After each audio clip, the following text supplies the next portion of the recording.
Welcome back once again, all of my low carb friends, and for those of you who are here for the first time, welcome. Today I have another very easy keto pumpkin spice recipe for you. Yes, it's that time of year, pumpkin spice. You either love it or you hate it. Today I'm going to show you how to make quick, easy keto pumpkin spice donuts. Perfect for a quick morning treat with your morning cup of coffee or just anytime you want pumpkin spice. And if you want a printable version of this recipe, you can check out my website at janet'sdeliciouslowcarbkitchen.com. You can find a printable version of this recipe and other goodies there for you. And if you're new to the channel and you want to see lots of easy, delicious, low-carb keto recipes, make sure you click that subscribe button and click the notification bell that's right next to the subscribe button. That way you can be notified every time I put out videos at least every Wednesday and Saturday. And if you'd like to help support the channel, make sure you scroll down in the description of the video. You'll see some affiliate links. Anytime you purchase anything using those affiliate links, a small portion of your purchase will go to me and help support the channel. So while you do all that, let's get cooking.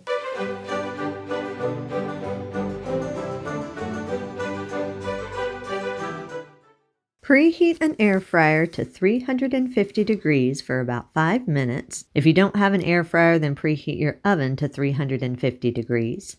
Lightly grease 8 donut molds. If you don't have any donut molds, then you can use ramekins or silicone muffin cups. Or you can freehand roll these into donut holes, but the only downside of that is coconut flour donuts contain so much moisture that the donut holes have a tendency to spread unless you have some kind of circular mold to hold them in.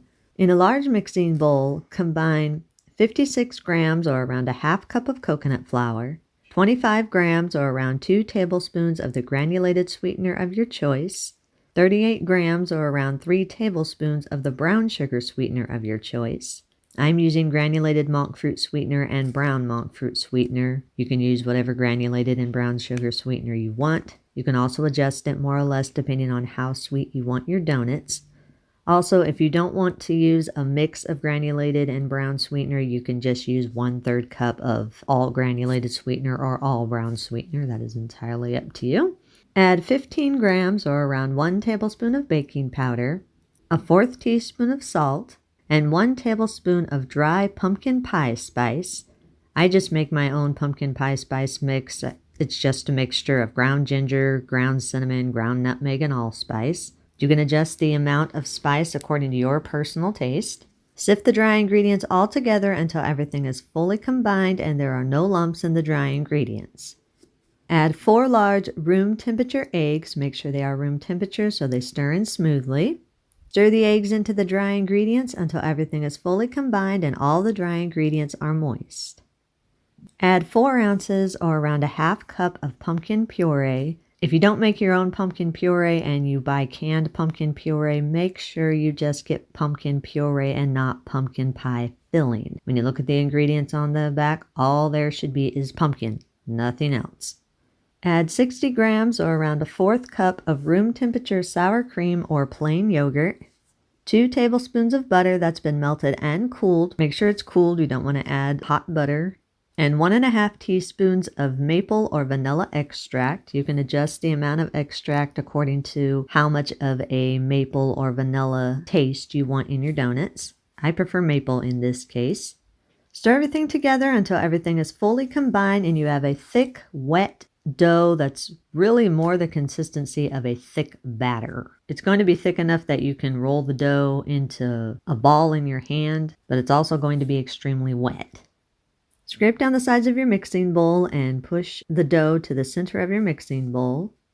Divide the dough evenly between your donut molds or your ramekins or muffin cups, whatever you're using to hold the donut dough in. It's roughly around 3 to 4 tablespoons of dough in each donut mold. Use your fingers or a butter knife and spread the dough evenly throughout each one of the molds. If you're using the ramekins or the silicone muffin cups, if you want to, you can take your finger and push a hole through the center of the dough and just kind of wiggle your finger around and create a hole in the middle so you have that donut type look. You don't have to do that. It's not going to affect the taste. But if you want it to look somewhat like a donut, you can do that. Once the donuts are shaped, air fry at 350 degrees for 6 to 10 minutes or until the donuts are brown and the tester comes out clean. If you're baking these, then place the molds on your lined baking sheet and bake at 350 degrees for 20 to 25 minutes, or again until the donuts are brown and a tester comes out clean. After the donuts are done cooking, open up your fryer or your oven, whichever one you've used. Let the donuts sit in your fryer basket or your drawer or your baking sheet if you bake them. Let them sit for about 5 minutes so they can cool a little bit so you won't burn your fingers when you take the molds out. After 5 minutes, keep the donuts in the molds or the muffin cups, whatever you're using, and transfer them to a wire rack. Then allow them to cool in their molds on the wire rack for 20 to 30 minutes or until the donuts are firm enough to remove from the molds without them falling apart. After 20 to 30 minutes and the donuts have firmed up, carefully remove them from their molds and place them back onto the wire rack. Then allow them to cool completely before glazing them. Now, if you don't want to glaze these, you don't have to. If you just want to leave them a plain donut, they taste good just plain. But of course, I like glaze on my donuts. So for the glaze, in a medium bowl, combine 100 grams or around 3/4 cup of the powdered sweetener of your choice. Add 15 milliliters or around 1 tablespoon of the Keto maple syrup of your choice. Add up to 15 milliliters or about 1 tablespoon of the keto milk of your choice. Add 1/4 teaspoon of maple or vanilla extract. Whisk everything together until everything is fully combined and smooth. You can adjust the consistency of the glaze according to your personal taste. If you like more of a thin glaze, then you can just add small amounts of the keto milk. If you like a more thick glaze, then just add a little bit more of the powdered sweetener until the glaze is as thick or as thin as you want. Place a piece of parchment paper underneath your wire rack. Spoon your desired amount of glaze over the top of each one of the donuts. Let the donuts sit for about 10 to 15 minutes or until the icing is set.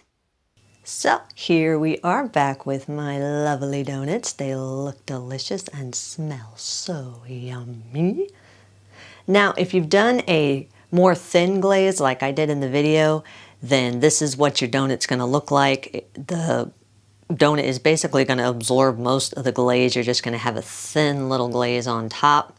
I decided after I did the video that I wanted a little bit more glaze, so I made mine a little bit thicker and put that on top of some of my donuts. It's all up to you as to how thin or how thick you want your glaze. Just play around with the amount of milk and powdered sweetener until you get the right texture that you want. But of course, the important thing as always is how it tastes, right? I'm gonna do the one with the thick glaze just because I like glaze.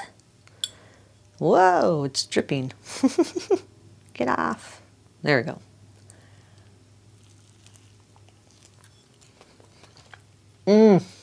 Oh. Oh my goodness, that is yummy.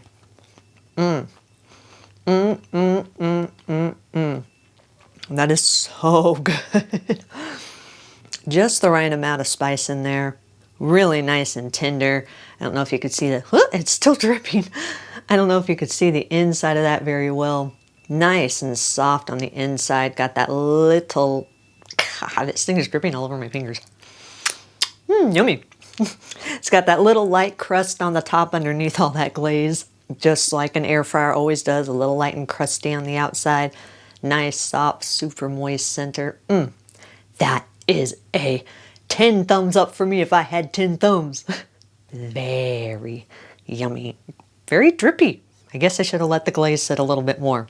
But yummy. Who cares, right? Right. Yum. You can eat these immediately. If you do have any leftovers, you can store them in an airtight container at room temperature for up to 3 days, or in an airtight container in the refrigerator for up to 5 days, or in an airtight freezer-safe container in the freezer for up to 1 month. Eat and enjoy. And that's our recipe of the day. I hope you enjoyed it. If you did and you want to see more videos like this, make sure you click that thumbs up like button, click that subscribe button, leave me a comment if you want to. Let me know if there's any recipes that you'd like to learn how to make, and I'll do what I can to get those out there for you. And as always, keep cooking.